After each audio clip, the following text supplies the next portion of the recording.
A very good morning. This is Krishnamurthy, Assistant Professor of English, Manna Thirumalanayakar College. So today we are here to discuss about one of the important modernistic novel which was published in the earliest 20th century. So obviously this novel deals with the relationship between the colonizer and the colonized, and the novel's name is A Passage to India. So this novel was published in the year 1924, and obviously we should know that this was the time where the Edwardian era began. So we have the famous writer E.M. Forster. So he is considered to be one of the greatest modernists of this time period. So while discussing about this novel, A Passage to India, we have to go beyond the novel and look into the social historical background before getting into the novel. So in every situation while discussing a novel, the historical background plays a huge crucial role. So we can go for the historical background. So while speaking about the social background, we have it is the considered to be the beginning of the 20th century, which is the time where Queen Victoria died, which was in the year 1901, and it was the time of Edwardian era, which is the reign of King Edward, and this time period actually goes from 1910 to 1915, or till the beginning of the World War. And we have the different isms present during this time period. One is like the romanticism, realism, and imagism. While speaking about this romanticism, obviously we know that the predecessor of these ages, which is the age of romantics, where we witness the greatest poets like William Wordsworth, S.T. Coleridge, William Blake, also many of the prose writers like Charles Lamb, Thomas De Quincey, who adored nature. Even though there was the rise of industries during those time period, people found their comfort in nature. So that is the main importance of romanticism. But the major flaw which they did was they did not represent the realistic elements. The realism was not given importance. So then comes the Victorian era, where we can see the factories booming and the rise of the bourgeois. And here, the realism concept has been established by the writers like William Makepeace Thackeray, who has written the greatest novel Vanity Fair, and Charles Dickens represented the problems of the working class, and we have the Bronte sisters. So the concept of working class and the realistic elements faced by them has been expressed during the Victorian time period. And then we have the Edwardian era. So this Edwardian era, as I told you earlier, it was the reign of King Edward VII. So historically speaking, this time period goes from 1901 to 1910, which is from the death of Queen Victoria till the reign of King Edward VII. But historically speaking, this time period extends until the World War One, which is 1914. So this time period is also considered where the Edwardian era seeps into a part of Georgian era, which is the time period of King George V.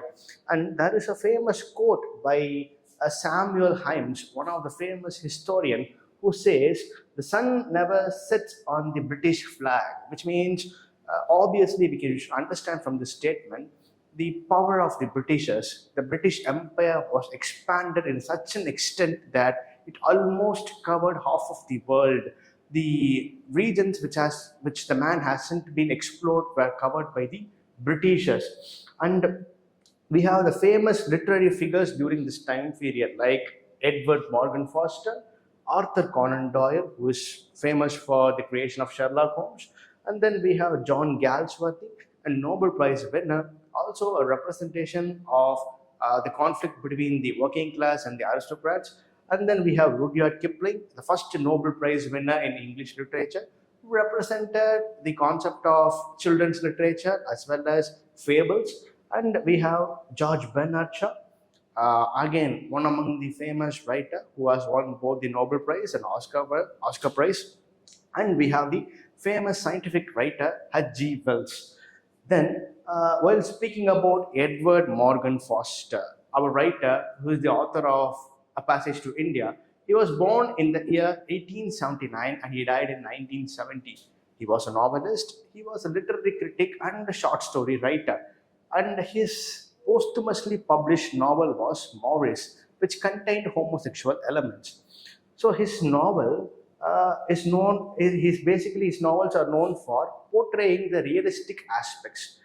And Edward Morgan Foster's magnum opus are considered to be A Room with a View, which was published in 1908, Howard's End, which was published in 1910, and The Passage to India, which was published in 1924. And he focused on the differences and the hypocrisy of aristocrats. And speaking, he was nominated for Nobel Prize in Literature several times, but he wasn't awarded.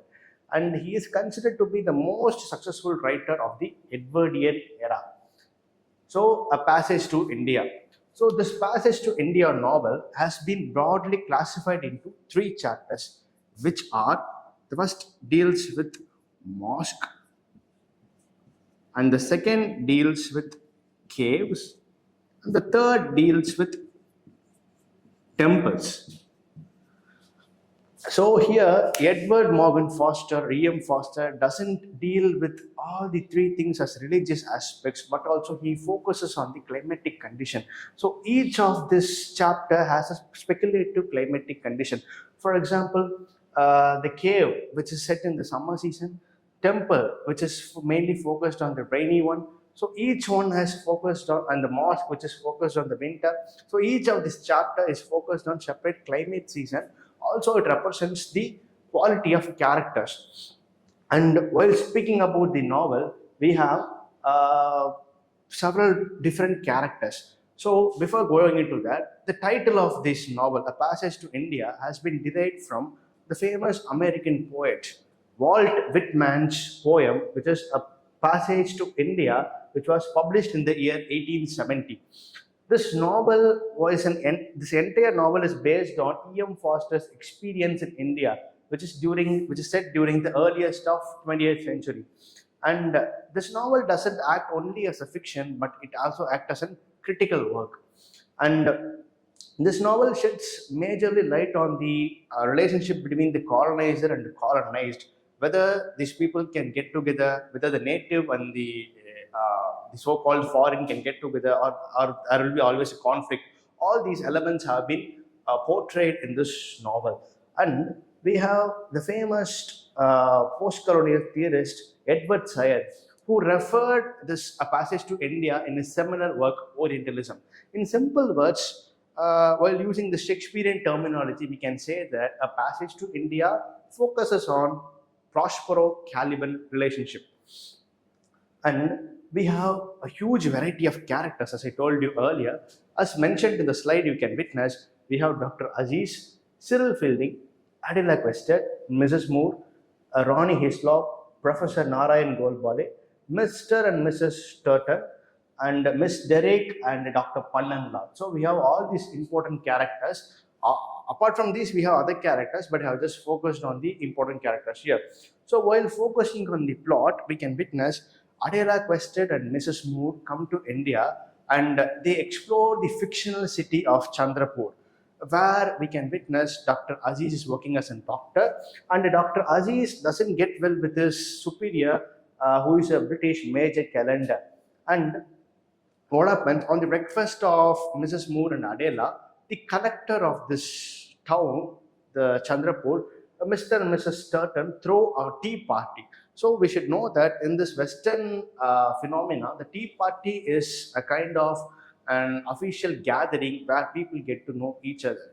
This tea party is even reflected in one of the famous novels of Virginia Woolf, in Mrs. Dalloway.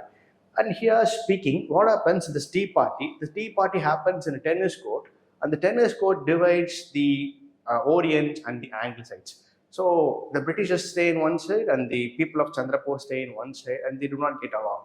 On the efforts of Mrs. Moore and Adela, they come together and they try to make a conversation. And what happens? During this gathering, like Mr. Dr. Aziz is questioned by Adela that how many wives do you have? Since she is having this concept of Orientalism or this binary opposition mindset in her head, she questions Dr. Aziz regarding how many wives do you have, which offends him seriously. So Aziz actually skips the tea party because it was the day of his wife's remembrance. So he had a wife and she passed away, and he still remembers the day. And Aziz makes good friends with the principal of Government College of Chandrapur, Cyril Fielding, and he promises Adela and Mrs. Moore that they'll go for the Marabar caves.